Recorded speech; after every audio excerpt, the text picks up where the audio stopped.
Welcome back, ladies and gentlemen, to the final part of episode 44, and also the final part before our next pay-per-view, Revenge. And at Revenge, CM Punk's going to take on Brock Lesnar in a grudge match, but tonight he has his hands full with the Intercontinental Champion Finn Balor. Finn Balor riding a wave of momentum ever since winning that championship, but is CM Punk going to stop it? And that's not all. The Hell in a Cell has been hanging above the ring ominously all night long, and as we know, at Revenge it's going to be AJ Styles versus The Undertaker inside that structure. But the question is, what is it doing hanging above the ring here tonight? Maybe we'll find answers in this part, the final part, before our next pay-per-view, Revenge. And here comes the Demon, the Intercontinental Champion, Finn Balor. Ever since winning that championship against R-Truth, he's been on a roll. In fact, it was last week where Finn Balor successfully defended that Intercontinental Championship against R-Truth, and then, as we know, I fired R-Truth because of his actions and the way he destroyed camera equipment and the way that he's been running roughshod. However, this isn't the last we've seen of Finn Balor. Balor has a golden ticket in the form of that Intercontinental Championship because, as I announced last week, that Intercontinental Championship now guarantees him a World Championship matchup anytime he wants. That is, if he chooses to cash it in. He doesn't have to, but if he wants to, he could very well cash it in after Hell in a Cell if he wanted to. He can do it any time. And well, here's a man who feels he should be the World Heavyweight Champion, CM Punk. At WrestleMania, this man turned his back on the fans. He turned his back on NLW. He feels he was mistreated, but the way he conducted himself at WrestleMania was not the way to vent that frustration. At WrestleMania, he nearly cost NLW their livelihoods. He almost made sure that the NWO got into power. And last week, it was CM Punk who interrupted Brock Lesnar, hit him with a chair after he assaulted him at WrestleMania. Hit him with a chair, but Lesnar wasn't going to be phased. Lesnar tried to hit an F5 on CM Punk, but CM Punk scurried out of the ring. And this is CM Punk's first appearance since that last week, and with a victory over the Intercontinental Champion, Finn Balor may very well put him in that IC title picture. And as we know, that championship now holds an extra piece of, well, what would you call it? Prestige, I would say. Balor going for some sort of move here, going for some sort of net breaker, but push him away, and there's a kick by Balor. And now Balor with a springboard maneuver here, and there's a DDT by Finn Balor. Now stomping him in the stomach. Here's a cover, but a roll through by CM Punk. Here's a roll up by Punk, but Balor kicks out again. And now going for a suplex is Balor. With CM Punk standing his ground, but instead he gets hung onto those top rope. And now CM Punk running off the ropes with a wave of momentum. And there's that kick by Finn Balor. And the man who holds a golden ticket to the world title anytime he chooses, Finn Balor, there with that net breaker onto CM Punk. And the way that CM Punk has been irking Lesnar, he's probably getting his just desserts here tonight. There's a kick by Finn. And now the headlock.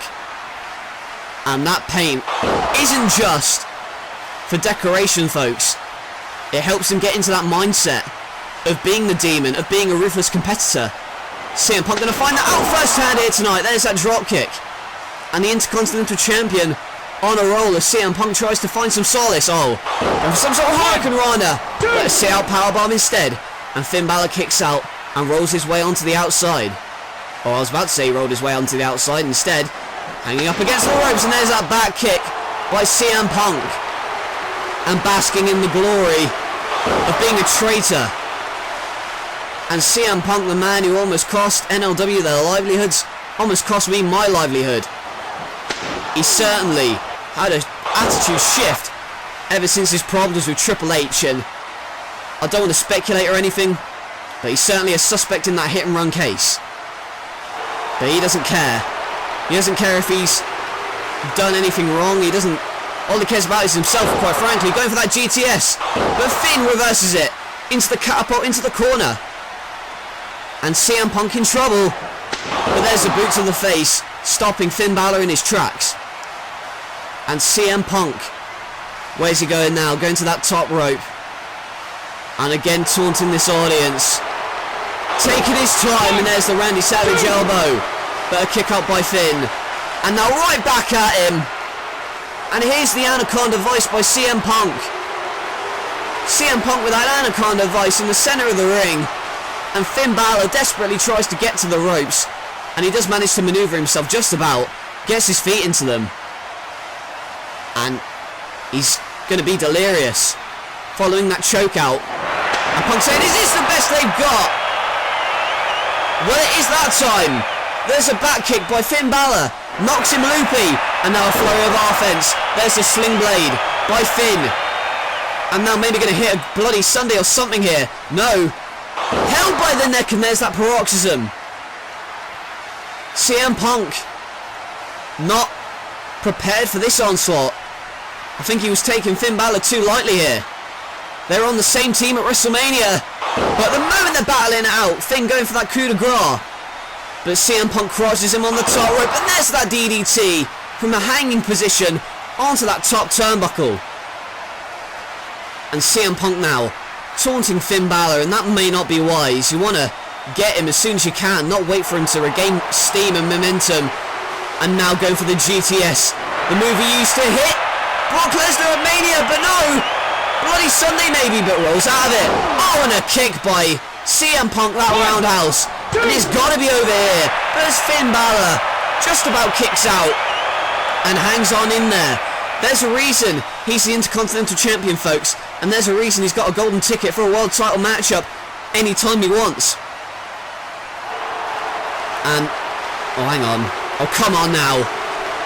And that's that very same steel chair that he couldn't use to put away Brock Lesnar, and now he wants to use it on Finn Balor. But here's a man who doesn't want to wait till Revenge. He wants to face Punk at Revenge. That's happening, but he doesn't want to wait. Oh, hang on, wait a minute. Roll up by Finn. And Finn Balor catches out CM Punk. And CM Punk falls to the Intercontinental Champion. And he's been putting on this fearless demeanour, but that's only because he's been attacking Brock Lesnar from behind. When he thought that Brock Lesnar was going to come to him face to face, he was scared. Well, I'm not going to say the word, but you know what I mean. Oh, to hell with it, he was scared shitless. Who am I kidding? There you see the fear in his eyes. That roundhouse couldn't put it away. He went for the chair, tried to make an example out of Finn Balor. But Finn Balor, with the roll-up, he's still your Intercontinental Champion, and he's still got a golden ticket for a world title matchup anytime he chooses. CM Punk arguing with the referee, but he shouldn't have been allowed to get distracted like... Oh! And here comes the Beast! Here comes the Beast incarnate, Brock Lesnar! Oh, suplex by Lesnar! And CM Punk taking in... Oh my goodness! Punk taking a trip to Suplex City! He took a detour! And now Brock Lesnar gonna hit that F5! That F5 that he couldn't hit last week! Oh, but once again, CM Punk saves his bacon and rolls out of the ring. But he's gonna have nowhere to go. He's gonna have nowhere to run or hide at WrestleMania. Well, not WrestleMania. At WrestleMania he attacked Brock Lesnar. And Lesnar's trying to get revenge for WrestleMania. Because that revenge is going to be Brock Lesnar versus CM Punk. One-on-one. No excuses. Man-to-man. No attacking from behind. One-on-one. CM Punk says that he's got Lesnar's number. I beg to differ. I think Lesnar, if he gets his hands on CM Punk better be wary. And, well, that's Maria Kanellis, and that's the Miz. And a handshake by these guys, and on metal, Miz handed Maria an envelope, and what did it say? Why is he shaking hands? Is there some sort of business partnership going on there? Who knows? Well, he handed her the envelope on metal, and here tonight they shook hands. I don't know what the inner workings of the Miz and Maria are at the moment, but nevertheless, coming up we've got some high-flying tag team action featuring two of the best teams that NLW has to offer. And here comes a super kick party for No Limits Wrestling. The former NLW Tag Team Champions the Young Bucks, and this is the first time we've seen the Young Bucks since Tables, Ladders and Chairs at WrestleMania, where they lost the NLW Tag Team Championships to Rob Van Dam and Raven. Raven and Rob Van Dam were successful in their first match since winning those titles on metal when they beat William Regal and Finlay, but the Young Bucks trying to climb back in that picture, climbing back up the ladder of the tag team scene, and with a win over the Filthy Animals here tonight, they could very well do that. And it's a good time for the Young Bucks to do that because the Filthy Animals are down another member. Because if you saw this past week on Metal, you would know that Pentagon Jr. broke the arm of Billy Kidman in his debut. And Kidman, he's fractured it, that's all we know. He's broken the arm completely off the bone. There's no way we're seeing him for a while, so it looks as if instead of the scheduled Sin Cara and Kidman combo, it's going to be Hernandez and Sin Cara, but Sin Cara saying no. What's he... What? Well, Sin Cara just told Hernandez, you're not wrestling this matchup. I've brought in reinforcements. That's the Lucha Dragon himself. That's Kalisto. And apparently, Hernandez or Rey Mysterio, none of them knew about this, and Hernandez saying, I thought I was supposed to be the fill-in. Well, Hernandez hasn't been in action for quite a while, and he thought that with Kidman's injury at the hands of Pentagon Jr. that maybe this would be his night. But apparently Sin Cara, with the, I mean, don't get me wrong, I'm excited as hell. It's Kalisto. But Hernandez, understandably miffed at his exclusion from this, and there's a kick by Kalisto. And this is going to be hard to call. Fast pace, going for the Hurricane Rana is Kalisto in his debut. And my, look at that, handstand. And the Lucha Dragon's on fire. Blocks the punch. And now the arm drag, but lands on his feet. And now go for the Salida del Sol, but Matt Jackson moves out of the way. And the Young Bucks were certainly not prepared for this outcome. The Lucha Dragons here in NLW. And although Kidman's injured, I guess we're going to see how the Lucha Dragons fare. There's an arm drag by Nick of the Young Bucks, and now roll through, lands up. Oh, and there's a Bulldog by Nick. And the former tag team champions not going to let the hype of the Lucha Dragons, the Young Bucks, I'm so confused. I'm really excited that Kalisto's here, to be honest with you guys. Oh, and there's a kick to the stomach. And now the Hurricane Rana into the canvas, face first. Here's a goal by Kalisto. Didn't think I'd be saying that 5 minutes ago. However, Nick, back up now. Going for the Irish whip, blocked off. And now a headlock. And that takes him down. There's a crossbody by Nick, but a kick out by Kalisto again. And there's the headlock onto Kalisto. And Rey and Hernandez on the outside there arguing. Hernandez feels that he should be the one to be competing in this matchup because of the fact that he's the longest serving member. Oh, and, well, we know what's coming here. Suck it, train, choo-choo, all aboard, but there's a kick by Kalisto telling him what he thinks of that. And there's a drop toe hold. And tagged in. And now the other member of the Lucha Dragons, Sin Cara on the outside, desperately making the tag, wanted to make the tag at least. Here's a 450! Is it going to be over for the former tag team champions? But the Young Bucks couldn't get it done. A lot of frustration stemming from tables, ladders and chairs in their loss, and clearly some frustration from Hernandez on the outside. Angry he's not in this matchup. But Kalisto, in his mind, maybe stealing the spotlight, but I'm excited. On the top rope, the moonsault lands on his feet, and there's that spinning crossbody.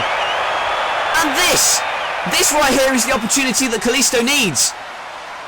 Sin Cara needs the tag desperately. Arguably, so does Nick. But now Sin Cara tagged in. And here are the punches. Sin Cara was at WrestleMania. He can beat in the tables, ladders and chairs, and there's a sunset flip. But Nick kicks out. Oh my God. Matt consoling his tag team partner on the outside. And Sin Cara, where is he going now? Flips over, lands on his feet. Super kick! Double super kick.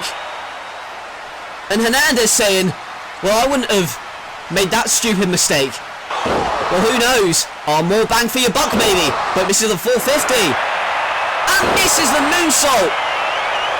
More bang for your buck. Didn't connect. Kalisto wants to tag. And he gets it. Nick Jackson's a legal man. But there's Matt tagged off, well, kicked off the apron. Kalisto with that drop kick. Oh, now going for the super kick. Spins him around. And now we know what's coming next. Salida del Sol. Called by Kalisto. And the Lucha Dragons pick up the victory in their debut. Well, Hernandez frustrated that he didn't get invited to be in this matchup. But you got to forget about this. This is a team effort on the part of the Filthy Animals. Apparently now the Lucha Dragons, they've got a win. One of the first real victories that they've had in quite a while. Bouncing back after Kidman had his arm broken at the hands of Pentagon Jr.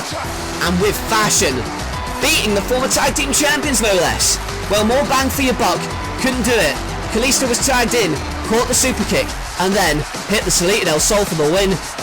And what a debut for Kalisto. What a debut for the Lucha Dragons here in No Limits Wrestling. The Young Bucks losing their groove since losing the tag team titles at WrestleMania. But the story here, Kalisto's in NLW, the Lucha Dragons are here in NLW, and Hernandez, he looks pretty upset, to be honest. Well, I can't blame him because he was expecting to get some in-ring time for the first time in quite a couple of weeks, but instead Kalisto stealing the spotlight, God, you can believe it. Nevertheless, does it matter in the grand scheme of things? Jealousy, pittance, you name it, whatever. The Lucha Dragons successful over the former tag team champions, the Young Bucks, and, well, that Hell in a Cell still hanging ominously above the ring. Is it going to come into play later on tonight? Who knows? It's certainly a sight to behold. Are we going to see AJ The Undertaker before this night is over? Stay tuned.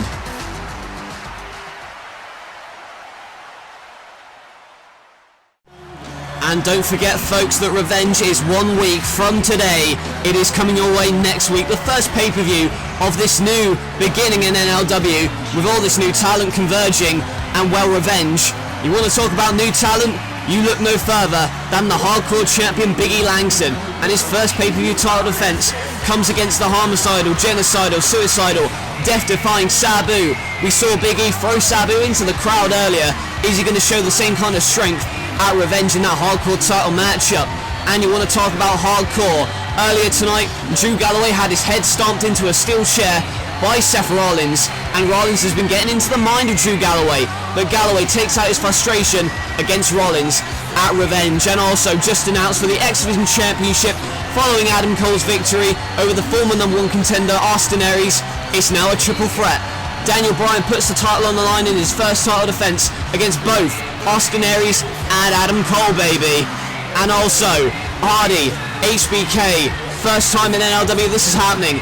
We saw they were the final two men at WrestleMania, and now they're locking horns at Revenge. Shawn Michaels says it's decision time for Hardy. That's what he said earlier tonight anyway. Is it going to be the right decision for Hardy to take on Michaels at Revenge? And Revenge is on the cards for Wyatt. Wyatt trying to avenge his loss to Sting at WrestleMania in this casket matchup.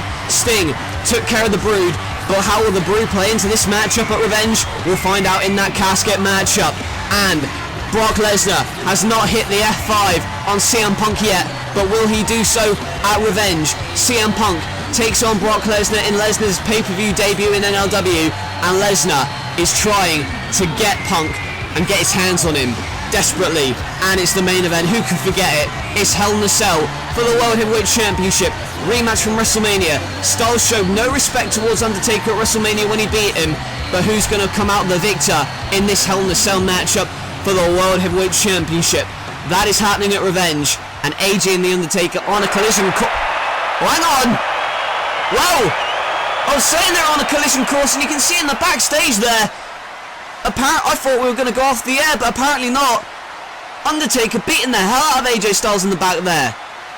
And Undertaker trying to get revenge for the time when earlier on Metal, it was Undertaker who was bloodied by AJ Styles and laid out with a Styles Clash, but at the moment, good lord, we gotta get a camera to wherever they're going, because AJ Styles just piggybacked onto that motorcycle, and oh, here they are! And Taker comes to a standstill with that motorbike, and AJ Styles now flung into the ring. Undertaker wants payback for Metal, but oh my god. A cheap shot below the belt And here's that Hell in a Cell that's been hanging above the ring all night long. That's what AJ Styles is going to face the Undertaker inside at Revenge for the world title.